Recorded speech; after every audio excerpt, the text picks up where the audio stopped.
Imogen, we're live at 5. It is Friday, February the 5th. Oh my God. Happy Friday. Happy Friday. And it's snowy and rainy in New York. Yeah, it's not Miami. Nice. It's snowy and rainy. Oh look, everyone's coming in. Everyone loves a Friday live at 5. We have Ashley Park here today from King and I. Very exciting. We're so excited to talk to her, but first we're going to talk about the news. So Imogen, what's the biggest? Well, I mean, the huge news, story. Huge story. Happened overnight, which is always fun, Paul Wontorek. Yes, it is to get news up overnight. Yeah, always so fun. Amber Riley. Yes, Amber Riley is Effie White in Dreamgirls in London, and this is going to be first of all, Dreamgirls has never played in London. Imogen, how can you explain that? I don't even know. How is that possible? I don't know. So she's literally the first Effie don't understand. ever. I think the movie probably played in London, but this is Broadway's Casey Nicola, the hit maker. Yeah, right? Hitmaker. He's Something Rotten, Aladdin. Yeah. I mean, it just goes on. The Book of Mormon. Have you heard of that one?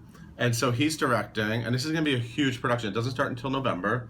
So this is the first of, I think, probably a lot of big casting announcements. Yeah. Amber Riley. And she already sang the song on Glee. Yeah, we know she can do it. Yeah. She's gonna nail it. It's kind of a no-brainer. Amazing. Yeah. So that was big news. That's big news. Also, other news coming out in London that is still pretty big. Michael Crawford, of course, won the Tony for Phantom. Of course. He's actually coming back to the West End in The Go-Between. Which is that a new show? It's a musical. I think it's a new show.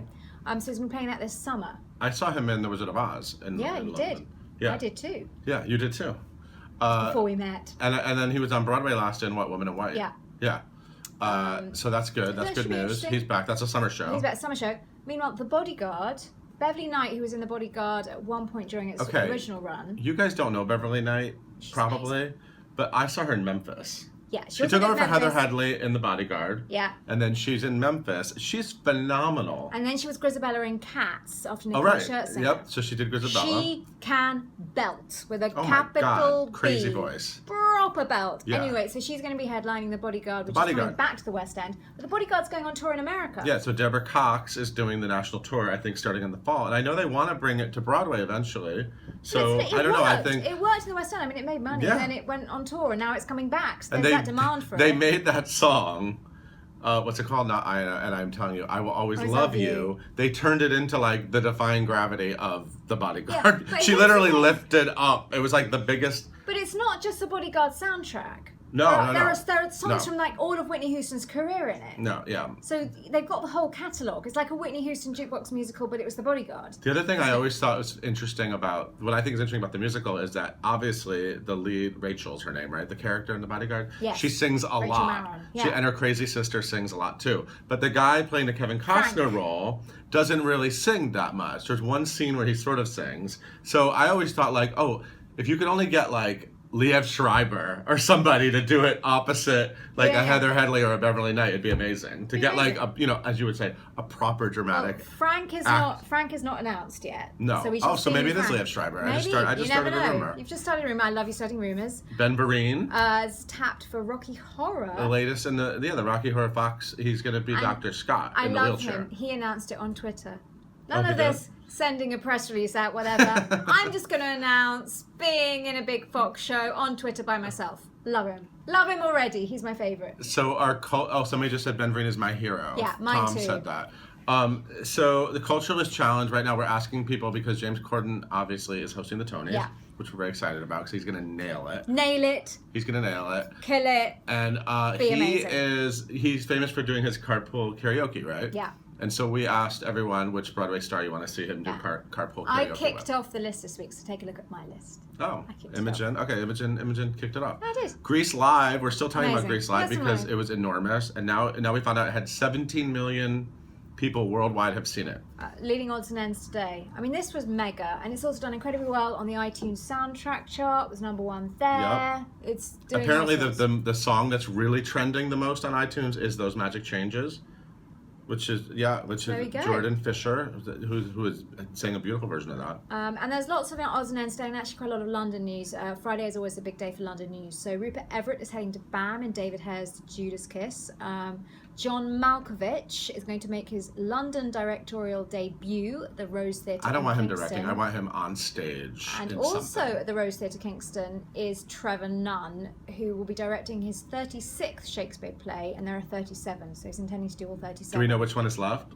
I don't know. One of the Shakespeare plays he's never done. So Maybe it's an obvious he's doing one. King John this spring, and then he's coming straight over here to do Cats. I know. Booty Cats. Jellicle ball. I mean, couldn't you talk about Channing Tatum? Yes. So his movie opens today, right? Hail Caesar. Yeah. I'm super excited to see this tap movie. dancer The in Coen it. Brothers movie about Hollywood. But it was Meredith Patterson, who's a big Broadway person. She was fabulous in 42nd Street back in the day. Meredith Patterson. She's in LA now. And she taught Channing Tatum how to tap. And Ryan McPhee did a great interview with her that's on the site.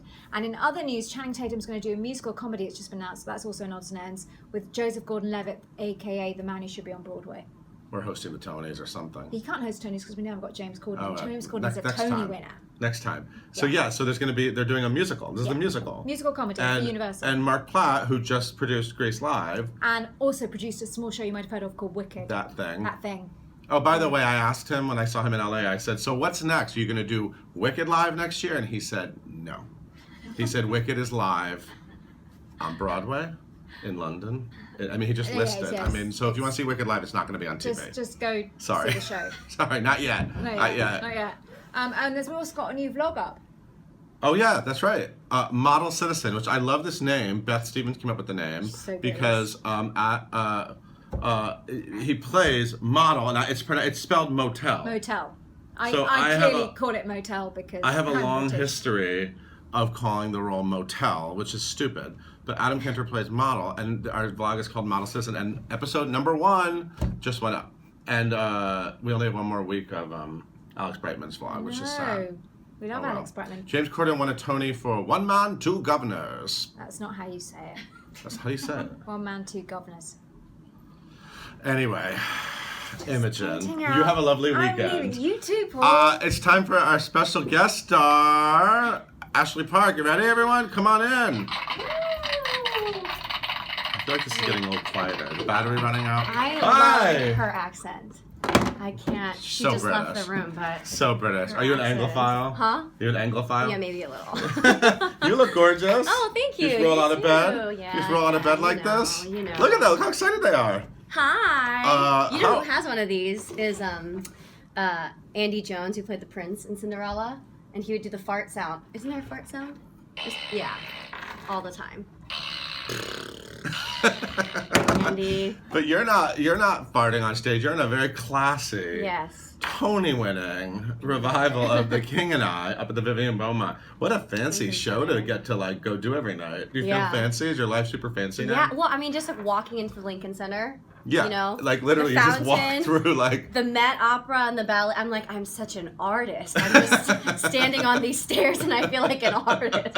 Way too fancy for me, but yeah. So you're still having fun up there? Oh yeah. Wait, I love this, by the way. I love your jewelry. Thank you. I have a lot of Satya. I love Satya. My friends. Have you heard of the company? No. Like Okay. Here, I'll give you one. No, everything has like a meaning. Like this is like grounding and love, positivity. This is the sun for ambition and the moon for nourishment. And, Nice. Yeah. So You're my very friends, girly, aren't you?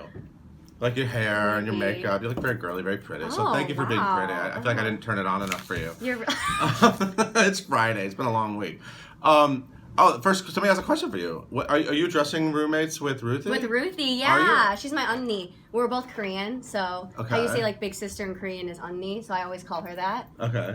Yeah, it's fun. Our dress room is like, our table is about the, like, if we are this far apart, this is how far apart we are. And how much of the table for much of it. does her Tony Award take up? I know. You just sit there looking at it? Actually, I don't know where it is. I still haven't seen She it since that night, so. She totally lost it. I know, right? We should keep it in our bathroom, but who knows where she put it, so. You are Top Tim. Tupton. I love that name. Yes. What does that name mean? Me too. Does it mean mean it means, something? yeah, it means pomegranate and ruby. Really? I prefer to say it just means ruby, but it does mean pomegranate. I love pomegranates. I know. In the book, I think, in the novel, he gives her like a pomegranate, like a golden pomegranate with rubies in it. Okay, awesome. It's her gift after she honors him, so. Yeah. 'Cause that's her job, and right? you get to, this is like, I'm like a Roger Hammerstein freak. Me too. Okay, yeah. good. So I'm glad we have that in common. Yeah. So you like come on stage and you immediately sing this like beautiful, it's an aria, isn't it? Yeah, Right? My Lord and Master. My Lord yeah. and Master. It goes pretty, it's Hi. And you have a gorgeous voice. Oh, thank you. And it's like a highlight. I mean, you have other vocal highlights in the show too, but it's amazing to play that role and to immediately, it's so like dramatic. Like you walk out and you're like, yeah, I'm a slave. Yeah. And I'm singing a really pretty song about how crappy that is. Yeah, it's crazy. We come out from, because you've seen it, I guess it's kind of a spoiler, but from the audience, and it's kind of cruel and unusual punishment the way they wrote it, because you say like 2 lines and then you have to sing this like huge song. Yeah, it's huge. And then you go back to, so at first it was a little bit like, oh my gosh, like I gotta really warm up, but now it's kind of in my body a little bit more. Yeah. You could just bust that song out at any time. Yeah, right now. Cover your ears. Somebody's asking, what's the difference mentally between doing a national tour and what'd you do on a national tour? I did Cinderella, so I played right. Gabrielle, the nice stepsister. She had the big pretzel hair. Some of you mentioned that. Oh yeah, we love her. And the glasses. We love her. She so I mean they're both. It's so funny doing that into this. They're both Rodgers and Hammerstein, and they're both like young ingenue types, like lovers, but they just couldn't be on more opposite ends of the spectrum in terms of like one's really comedic and one's really dramatic. So the difference, I guess, is like on tour, you're just like in a different place every week. Yeah. And did you explore a lot? I did. Yeah. It was really fun. It's hard because Mondays are your days off, but that's the travel day. So it's cool to be in different places all the time, but I like being home now. How's Conrad Ricamora? Oh, he's good. He's good. Lunta. Yeah. I wish Imogen could say it in her accent. Lunta. She makes everything sound super classic. I know. What did she say earlier? She's like, Grisabella or something like that. And I was like, over there, I was like, oh man. This is a good question. What other Roger Hammerstein roles would you like to play? Oh, Dream gosh. big. Dream big. I've always had a special place in my heart for Carousel. I love That's both. my favorite. Yeah, really? Yeah. I think it was, Julie Jordan or You're Carrie a queer Pipperidge. one. You're a queer one, Ashley Park. Carrie Pipperidge would be so fun right now. And yeah, so I don't know. I love that show. I love that score so much. Yeah. And yeah, King and I and Cinderella were the 2 that I really, really loved other than that. So. Have you ever been to Thailand? Somebody's asking. Thailand. No, no, I haven't. I would love to go. I haven't traveled as much as I'd want to. But did you know King and I is banned in Thailand? It's like against the law. It's really? Banned. Wow. Yeah, and I had a friend. So they wouldn't like welcome you with open arms, no, like the star of King and so. I, welcome. No, not in Thailand, but. Someone said maybe you should do Carousel. You could be Carrie and Laura Ostis could be Julie. Yeah, I love Laura. But maybe you guys just keep swapping roles. I know, right? No. It'd be fun. We wish that we could have done Cinderella together when she came to watch it. We were like, that would have been fun. Yeah. Sisters, yeah. I love what I love about the King and I cast is that you guys are all really fun personalities, like off stage, and then the show is very grand and serious. I mean, there's comedy in the show too, but like I feel like you guys are like super wacky off. Is that true? Like, are there still a lot of shenanigans? Oh yeah, no, I would say so. I think like the best way to keep it, like the drama all on stage, is to be a little bit lighter. Because at the beginning of the process, I felt I was like kind of in like a depression outside of the show too. Not a depression, but I felt a lot of like. I was really low, and I'm not. I'm usually my personality is a lot more up and lighter, and I realized it's because I was like holding on to Tuptim off stage, and I had to like at the end of the show be like, now I'm Ashley, and you know. And so now backstage, no, we have a little too much fun sometimes. Yeah, it's really great. Do you have any favorite cast albums besides the one you're on? Oh God, that's a good one. Yeah. Do you listen to yourself? Yeah. Well, my first like cast album that I memorized every lyric to and could do it right was Wicked. Like that was my like Rent and Spring Awakening. Like Wicked was Glinda's like my dream role. Like when they're ready for an ethnic Glinda. Yeah. But yeah. You get up in that bubble? Oh yeah. You're down for that? But I love Wicked. So that was my big album. Wow, I love all cast albums. That'd be a fun role for you. I'm into that. Yeah. Maybe. Who knows? Yeah. But I mean Hamilton these days. Who isn't listening to that? But. Yeah. Yeah, I know you have. There's like a dub smash, right? Oh yeah, we did with Kelly. Yeah, Kelly O'Hara. God, I love her so much. We had like a few takes of it because she was like, I really want to get the hands. Nailed it. Really want to get the hands right. Right. So, yeah, she's hilarious. What is somebody said, Mole17 said, I'd give all my money to see you as Glinda. How much money do you have? How much you got? Yeah, we'll take your money. What's your favorite? We missed this question. This is a very important question. Uh-huh. The most important questions come out of this every day. What is your favorite flavor of gummy bear? Are there different flavors? I thought they all taste the same. Do they? They don't taste the same? I mean, it's kind of like, oh God. I've like never gone for the green or the yellow ones. I've always been like a red one, like Sour Patch, gummy bears, everything. But like, I like the white ones. But my thing these days are like Grethers. You know, have you heard of the Grethers pastilles? Oh. They're like Singers, like Saving Grace. I don't know. I eat those like gummy bears. Yeah. I'm just downing them. Yeah, but if you eat too much of them, you have like problems down there. So I mean, you don't want that. God, you gotta sing that song. Talked about farting and everything. No, I think I realized I don't realize gummy bears taste different because I don't ever eat one at a time. You eat like 5 at a time. Yeah, that's to me it's just all a mix. We have a thing. Me and Ruthie have a thing of gummy bears in our room at all times. Oh, okay. Because it helps singers apparently. It does? I don't know. We like to pretend it does. You guys have any other questions? We have to let. You have a show tonight, right? I do. Yeah. You're gonna be singing that song in like 3 hours. You're gonna be walking on stage and busting out that song. And I'll be thinking of you. Will you really? Yeah. During My Lord and Master. What an honor. Do you have a favorite scene in the show? Haley wants to know. Gosh. I'm sure it changes, right? Yeah, it changes all the time. I always love doing the ballet. Yeah? Yeah, it's like hard, but I've always loved doing that, no matter what. Yeah, just all those dancers in the orchestra, you know, and getting to kind of watch it from behind. I've loved like the whipping scene lately. That's fun for me. The whipping scene? Yeah. That's a fun moment? Yeah. Okay. It's kind of like a dance. No, it's not. Right. And also, I mean, the duets with Conrad are just, we have so much fun now. Yeah. Yeah, he's awesome. Yeah. What's your go-to audition song? Oh, gosh. Take a couple more quick questions. Okay. I love Bewitched, Bothered, and Bewildered. That's like my go-to for legit. Pop, it changes. I don't know.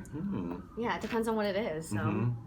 So, the Kings, you have like, your Kings are like, you have rotating Kings up there. A lot of Kings. I know. They just announced we're going to have Daniel Dae Kim. Yeah. Are you a Lost fan? Yes.